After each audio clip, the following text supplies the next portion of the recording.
Good morning, ladies and gentlemen. This is Lounging with Lisa. You might be able to see snow back there. Yep, through my dirty window. That sounds like a name of a book or something. The video series that has me lounging while coming at you with thoughts of the day. I wanted to, I'm going to get up and go to the sunroom. I'm standing. I'm not lounging. I just wanted to let you know I made it back safely from the morning of, getting up at 7 and taking Mother to work. It's so funny. I have to take my 91-year-old mother to work. She works at a custom embroidery place. It's called Stitch Art. Custom embroidery located for your convenience on 322 on the Conneaut Lake Road. So, she's there. I had to start Edna about 7:20 in order to make sure she was warm. And this is crazy, but you know how windows on vehicles, of course, they get frozen overnight in this kind of weather. By the way, we didn't get the snow they said we would, so it was fine, really.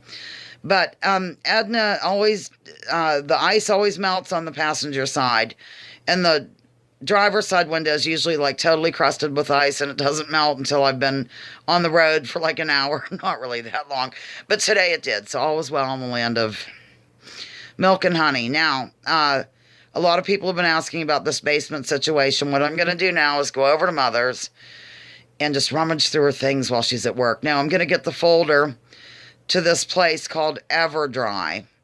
A lot of people have been wondering what the story is and talking about sump pumps and all. So we've always had a sump pump over there, ladies and gentlemen. But in this case, they had to put in another sump pump. And they didn't even plug it in before they left.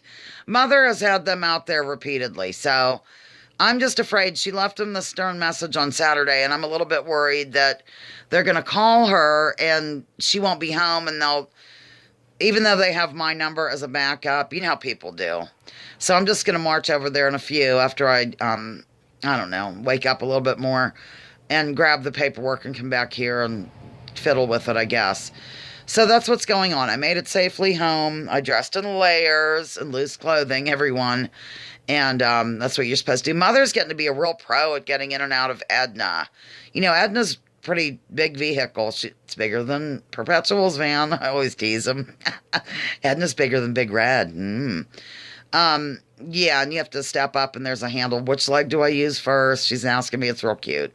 As she's clutching her purse and her lunch and a card to a friend or whatever. That woman's adorable and she's so tiny, It's just cute. It's cute. Or could it be that I'm giddy? I really am used to getting up whenever I want to, but 8 o'clock is good with me. I don't really want to be up at 7 necessarily, and I don't want to be up at 9. That's too late. So there you have the story. That's what's going on here. I thought I'd keep you posted, so I'm going to go get the paperwork and give them a call from this house. So not much else to report. What else could there be? I mean, I went to bed, I slept, I got up, and I did this. And the snow is supposed to melt by the afternoon, which is good for driving conditions, but it's not very good for the situation at Mother's, because we found an area where the water is also coming in. It's like, what's it called? Not bleeding, but sweating. You know what I'm saying? Through the one wall down there, and there's like a drip, and that leads to some standing water. But this thing that I put up the other night, I mean, that was just shooting right out. And somebody had commented they were questioning how that was a perfect circle of the water coming out. I'm not sure. But that's what happened on the other wall as well over the years. And then Mother finally, called this place or whatever. It was highly recommended. Evidently they are, that show, This Old House. They've done a lot of stuff for that too. So it's not like some rinky-dink operation, in Titty Ute, PA or something. Okay, that's all. Lounging with Lisa, the video series that has me lounging while coming at you thoughts of the day. Please join me, join others, drop your political identities. Let's focus on issues. I'll get the mascot here. Leave labels at the door. Research before you judge. And remember, war is indeed a racket. Love you.